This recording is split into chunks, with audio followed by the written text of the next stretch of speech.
Brevísimo, un programa radial dedicado al relato corto, letras, autores y viajes que nos hacen soñar en pocas palabras.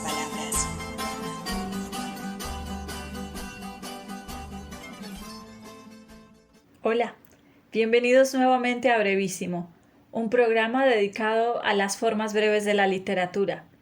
En la anterior emisión visitábamos el concurso de epitafios del Cementerio Torrero en Zaragoza, España. Y hoy retornamos a los trazos breves y hablaremos del haiku. Este tipo de poesía japonesa que consiste en un poema breve de 17 sílabas, escrito en 3 versos de 5, 7 y 5 sílabas respectivamente. Pero al ser el japonés una lengua aglutinante, se llaman moras a esta duración de los segmentos fonológicos que comúnmente se sustituyen por sílabas en lenguas articuladas como el castellano. La poética del haiku generalmente se basa en el asombro y la emoción que produce en el poeta la contemplación de la realidad, tradicionalmente en espacios naturales. Pero para profundizar en este trazo breve, hoy nos acompañará un invitado especial, Zairo Anillo Martínez, un experto en el tema. Profesor, bienvenido a Brevísimo. Para nosotros es un gusto tenerle aquí. Para dar inicio a su aporte, nos gustaría saber un poco sobre usted y de esta manera presentarlo a nuestra audiencia. Mi nombre es Zairo Anillo Martínez, soy profesor de la Universidad EAFIT y de la Universidad de Antioquia. Me muevo en el campo de la literatura y también el estudio de las religiones. En el caso literario, predilección por la literatura rusa, y en el caso de las religiones, tanto las religiones reveladas monoteístas, los grandes cultos como el judaísmo, el cristianismo y el islam, y también los cultos éticos de Oriente, en particular el taoísmo y el budismo en sus variaciones, incluido el budismo zen.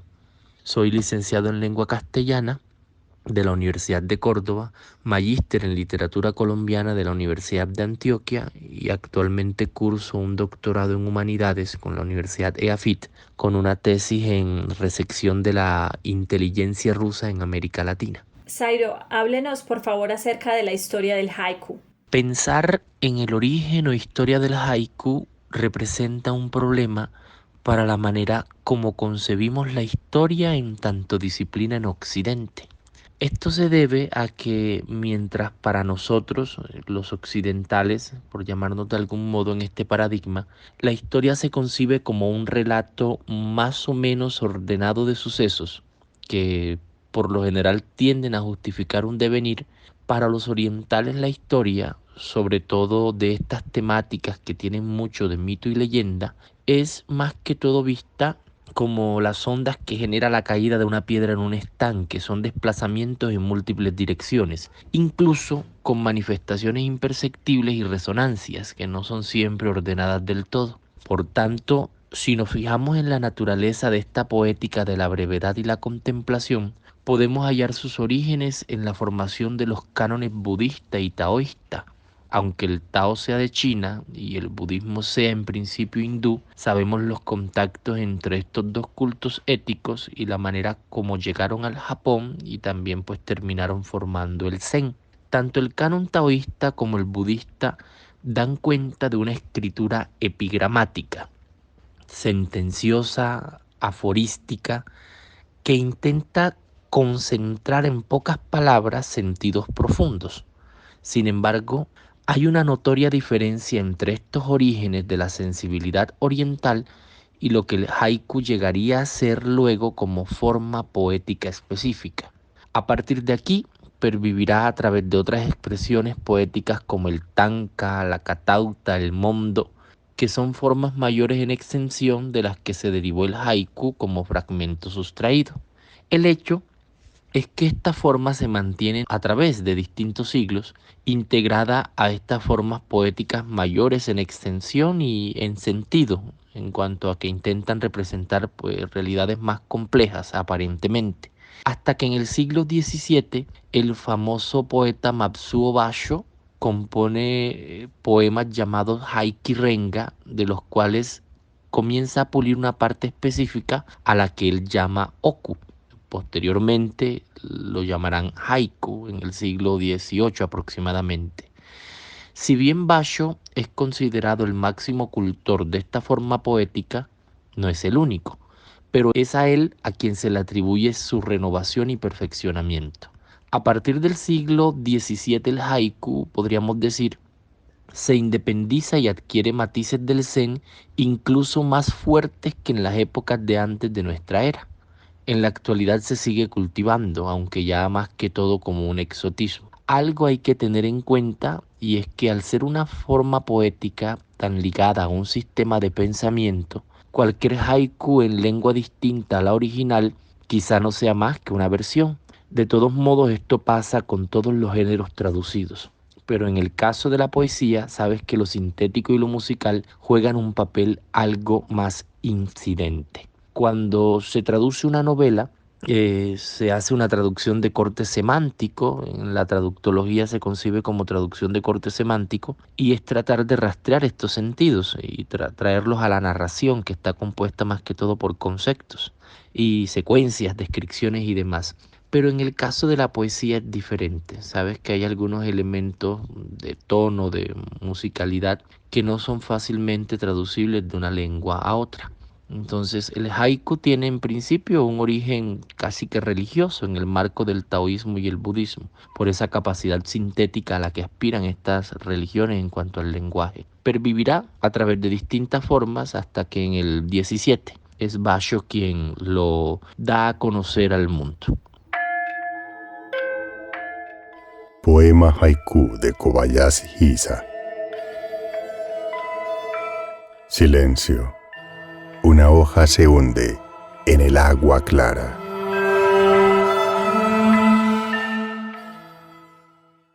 Profesor, ¿cómo se ha definido esta forma breve en la historia de la literatura? El haiku se ha definido como una forma poética del instante y la contemplación. Así puede uno encontrarlo en muchos módulos y también es como una manera de uno entenderlo en primera instancia. Pero mira que esa definición encierra una complejidad y una paradoja. Te digo que una complejidad porque ¿qué poesía no es del instante y de la contemplación? Toda, si la miramos bien, toda la poesía depende de la contemplación y el instante. Aunque claro está que hay grados, como es el caso de la misma poesía surrealista con todos sus experimentos y extrañezas. Tú notas que eso deviene de lo onírico como un instante de la mente que percibe a través del sueño otras realidades, pero sigue siendo contemplación e instante.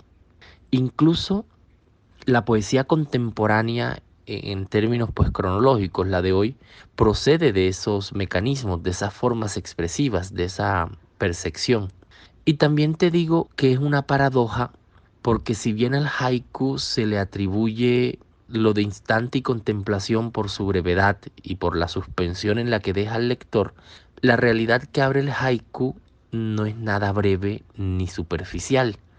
Podría decirse incluso que es infinita, en otra dimensión del tiempo literario, como dice Cortázar acerca del cuento cuando intenta definirlo en relación con la poesía.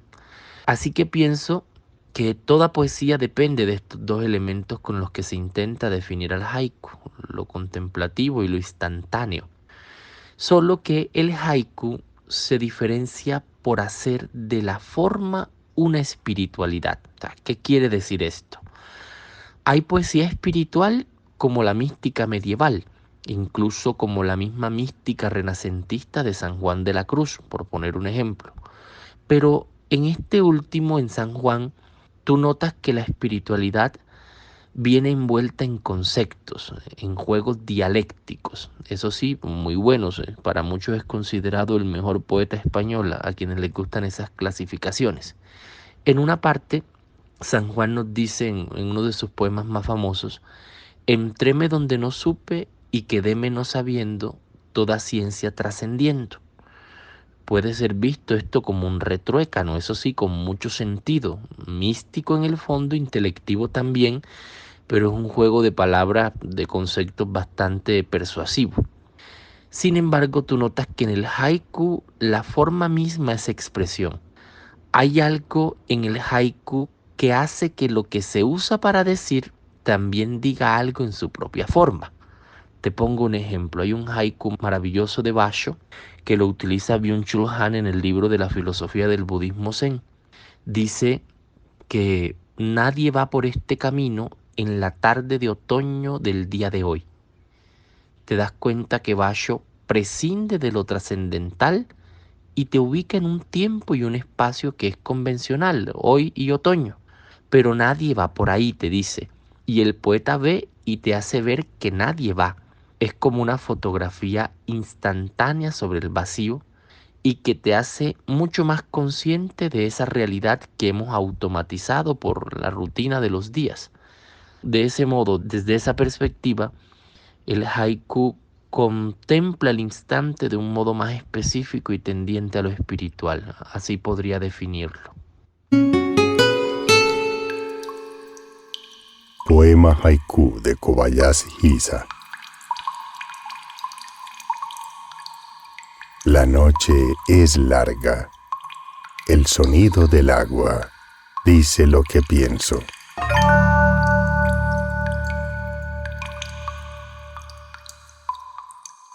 Explíquenos, por favor, acerca de la forma de la escritura del haiku y algunos de los principales autores de esta forma breve. Tal como te conté en la primera pregunta, el haiku tiene una historia que cambia su estructura de acuerdo con los poetas que lo utilizaron o las formas poéticas en los que lo incluyeron o de donde lo derivaron. Sin embargo, con el tiempo pues se llegó a consolidar el haiku como 3 versos sin rima de 5, 7 y 5 sílabas respectivamente.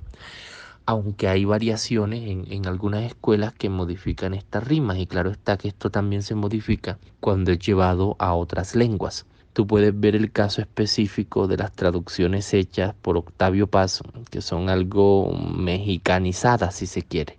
En las oportunidades que he dictado este curso sobre literatura oriental y que tocamos el tema del haiku, recurro a veces a una página que es el Taller de Escritores de César Sánchez. Así lo puedes encontrar. Es un blog específicamente en la parte de el ejemplo del haiku y la naturaleza del haiku.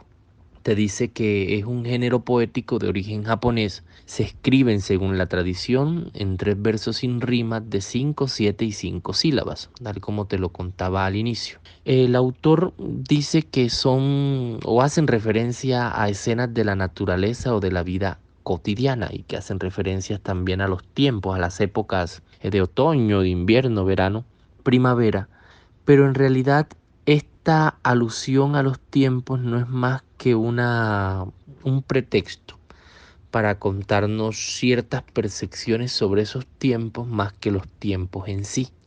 El autor del blog en el que yo a veces me apoyo como para sistematizar, además de las compilaciones de haikus que hay, te recomiendo Textos claves de la literatura japonesa de Rubio. Es un texto que yo también trabajo constantemente y uno puede hallar ejemplos pues muy significativos. Siempre se inicia con Matsuo Basho al ser considerado el padre del género. Puedes leer, por ejemplo, uno que dice: Noche sin luna, la tempestad estruja los viejos cedros. Ahí tienes 3 versos conformando esta estrofa, si la queremos llamar en términos occidentales, pero un haiku en realidad, que te hace ver o percibir la noche y el sonido. Mira cómo explora los sentidos. Noche sin luna remite inmediatamente a la vista. Luego te dice: la tempestad estruja. Allí te manda al órgano perceptivo del oído. Y luego te dice los viejos cedros, que también tiene mucho que ver tanto con la vista como con el tacto. Siente uno la rugosidad del cedro. En 3 estrofas te lleva inmediatamente el haiku a una percepción que tiene varias vías a través de los sentidos, ¿cierto? Hay otros discípulos de Basho que también aparecen en el blog que te digo, como el caso de Kobayashi Isha. Toma como referencia algo que el escritor japonés Yasunari Kawabata también trabaja en sus libros, que es el espacio geográfico del monte Fuji. Pueden recordar el libro de cuentos de Yasunari Kawabata, Primera nieve en el monte Fuji. Kobayashi Isha lo presenta del siguiente modo: al Fuji subes despacio, pero subes caracolito. Hay toda una representación de la persona ascendiendo, a pesar de todo, pero de manera muy lenta. Uno puede encontrar estas referencias a los lugares geográficos de un modo casi que didáctico a veces, como también haikus que representan todo un sentido de la espiritualidad. Otros muy cotidianos, el ejemplo de Masao Kashiki, te dice: corté una rama y clareo mejor por la ventana. La estructura general es esa: 3 estrofas que están compuestas por 5, 7 y 5 sílabas respectivamente. Pero como te digo, esto tiene muchos problemas al momento de la traducción. Usted está escuchando Brevísimo, un programa para gente de pocas palabras. Y no quisiéramos cerrar su intervención sin antes preguntarle por la relación entre el haiku y el budismo zen. La relación entre el haiku y el budismo zen siempre ha estado de un modo tácito, pues el zen parece ser el padre del haiku en tanto a su teología negativa, es una apofática se le llama, que es más que todo como la explicación de las cosas a partir de su negación, tratando de minimizar lo expresivo para que la realidad resalte. De modo que desde el origen del zen, el haiku ha estado matizado en la expresión de este culto ético. Pero son los autores posteriores, en especial Basho, de quien ya te he hablado, quienes logran hacer esa relación de manera más directa.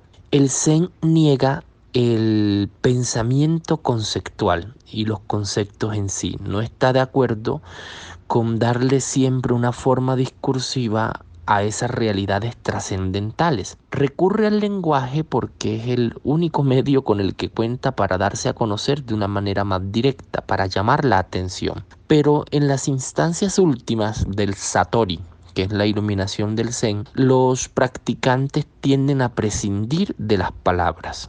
Son solo acto y contemplación. Y el haiku es una representación de esta sensibilidad, porque mira que parte de una economía del lenguaje. Trata, como con el minimalismo del siglo XX a lo Raymond Carver, guardando las distancias, de hacer un uso mínimo de los recursos expresivos, pero tratando de condensar una realidad muy profunda. Esa sería la relación entre el zen y el haiku.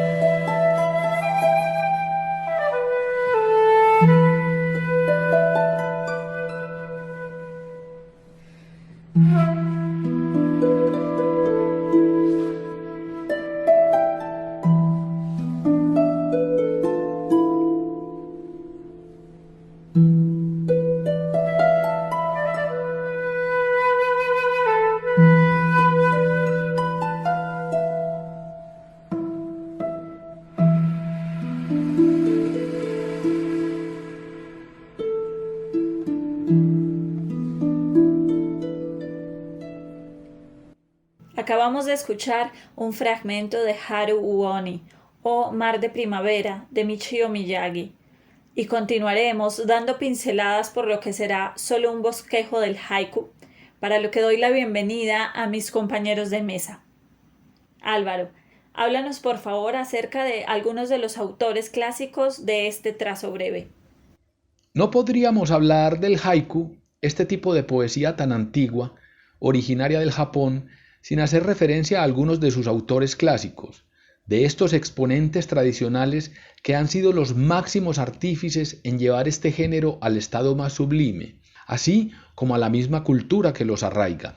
Antiguamente los poetas acompañaban sus haikus con una ilustración, no muy acabada, que se denominaba haiga. Esta tradición fue inaugurada por el más célebre y reconocido cultor de este tipo de poesía, que fue Matsuo Basho, 1644-1694, el poeta más famoso del período Edo japonés. Otros cultivadores del haiku fueron Ihara Saikaku, 1642 a 1693, Ueshima Onitsura, 1661 a 1738, Masaoka Shiki, 1867 a 1902, entre otros. Cada vez que nos referimos a la cultura japonesa, por lo general la relacionamos con la pulcritud y la disciplina. Pero si ahondamos en la vida de estos poetas clásicos, nos encontramos con que muchos de ellos han vivido vidas extremas, y al parecer, dentro de esta cultura lejana y aún misteriosa para nosotros, existen o existieron algunos poetas malditos. Es el caso de Taneda Santoka, del cual quiero participarles algunos aspectos de su vida que nos muestran que la llevó llena de tormentos e incomprensión. Nació el 3 de diciembre de 1882. Taneda Santoka era el seudónimo como poeta de haikus. Santoka nació en una aldea en el extremo suroeste de Honshu, Japón, isla principal, en una familia de terratenientes ricos. A la edad de 11 años, su madre se suicidó arrojándose al pozo de su casa familiar. Aunque se desconoce la causa exacta del por qué lo hizo, de acuerdo con los diarios del mismo Santoka, su madre tomó esa decisión porque ya no podía vivir con el mujeriego de su marido. La angustia que esto le generó desde sus 11 años lo llevó a refugiarse en el alcohol y a intentar quitarse la vida. Su vida matrimonial también fue una pesadilla. Santoka llegó a admitir que la imagen del cuerpo de su madre siendo extraída del pozo le perseguía en su relación con las mujeres. Como exponente del haiku de estilo libre, Santoka sufrió los efectos negativos de sus hábitos de consumo y por lo tanto los temas claves de su obra son la muerte, la soledad, la pobreza, el alcohol y la decadencia.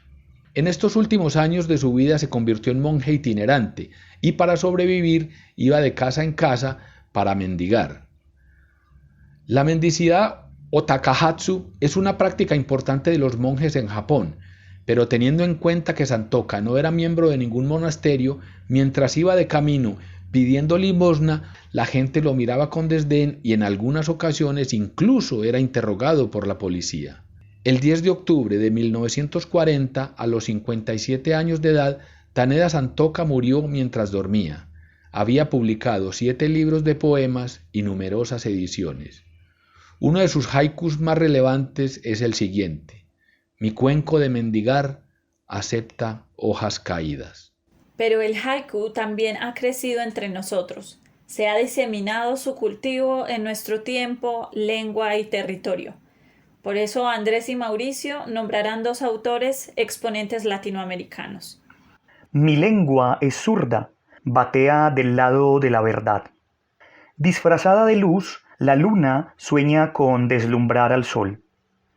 El nopal y el puercoespín se cruzan miradas punzantes. Desconfío de las creencias, prefiero creer en las querencias. Escuchábamos una serie de haikus de Carlos López Moctezuma Escobedo, un escritor mexicano, hijo de los actores Carlos López Moctezuma y Josefina Escobedo. En su libro, 600 haikus agudeza en verso, el autor nos abre un universo literario que sintetiza imágenes y estados de ánimo, todo un verdadero golpe poético, porque estos haikus tienen el poder de un knockout para los lectores. Además de originales y sorpresivos, estos trazos breves que nos propone Moctezuma rompen con la concepción japonesa y con sus temas y transitan hacia temas más locales, hacia temas más mexicanos. El autor que hoy estamos conociendo es además de ameno, atrevido, inteligente y original, y sobre todo retador. Escuchemos otros de los haikus de este escritor mexicano. Dije cabrones, perdón, quise decir hijos de la chingada. Las coplas del viento se posan en las copas del árbol.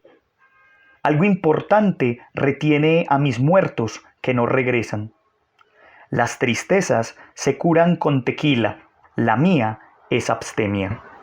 En la década de los 60, el Premio Nobel de Literatura Octavio Paz considera los poemas como el soporte de un ejercicio espiritual. Un ejercicio que puede entenderse como la experiencia de alterar la propia identidad. Un poeta que quizá cumple esta característica es Basho, a quien Octavio Paz tradujo e imitó en algunos de sus poemas. Con Basho, dice Octavio Paz, el haiku se convierte en la anotación rápida, verdadera recreación de un momento privilegiado, exclamación poética, caligrafía, pintura y escuela de meditación, todo junto.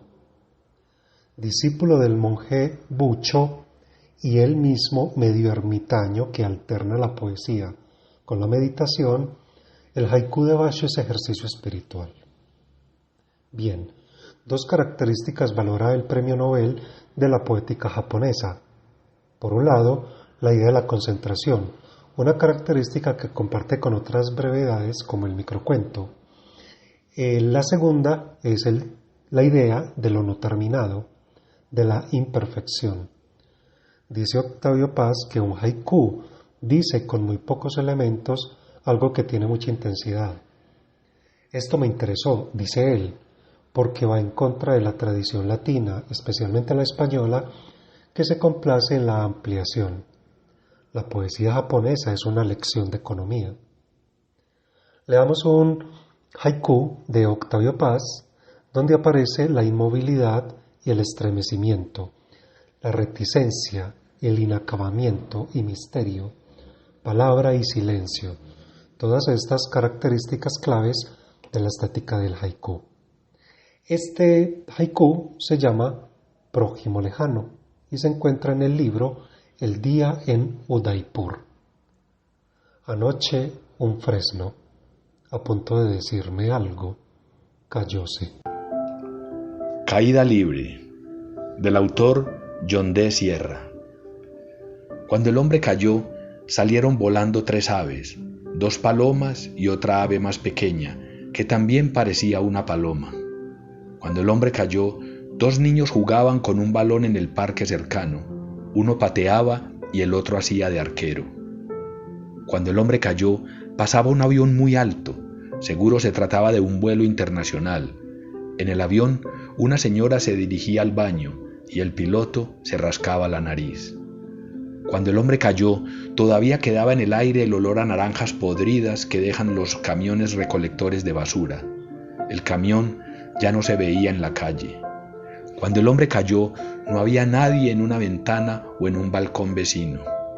Cuando el hombre cayó, en la esquina próxima un bus escolar pasó de largo con la luz en amarillo. Cuando el hombre cayó, no habían camas disponibles en el hospital más cercano. Cuando el hombre cayó, su esposa tomaba un almuerzo bajo en calorías con algunas compañeras de trabajo. Cuando el hombre cayó, un perro dio 2 ladridos sordos en un departamento vecino. Cuando el hombre cayó, la temperatura del aire era de 23 grados centígrados y la velocidad del viento de 2 metros por segundo. Cuando el hombre cayó, el calentamiento global y la caída de la bolsa continuaban. Cuando el hombre cayó, nadie lo notó. Acabamos de escuchar el relato Caída Libre, enviado por uno de nuestros oyentes. Los invitamos a ustedes también a enviar sus brevedades al correo brevísimo2020@gmail.com, audios de máximo 1 minuto o textos que no superen las 200 palabras de extensión. Mi nombre es Erika Arango. Agradezco a quienes me acompañaron en la mesa de trabajo, Álvaro Tangarife, Andrés Correa, Mauricio Montoya y a nuestro invitado especial Zairo Anillo Martínez. A todos ustedes por sumarse y acompañarnos, a la Universidad Nacional por este espacio que nos brinda y a Jorge Benjumea en el máster.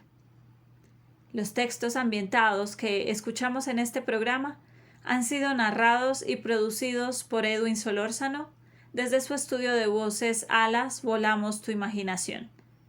En el podcast Al Aire, Crónicas, Cuentos y Relatos, ustedes podrán escuchar más de sus trabajos narrativos. Pueden seguirnos en nuestras redes sociales, Facebook, Instagram y YouTube como Brevísimo 2020. Acompáñenos en nuestra próxima emisión, donde viajaremos a España en una cartografía literaria. Hasta pronto. Brevísimo, un programa radial dedicado al relato corto, letras, autores y viajes que nos hacen soñar en pocas palabras.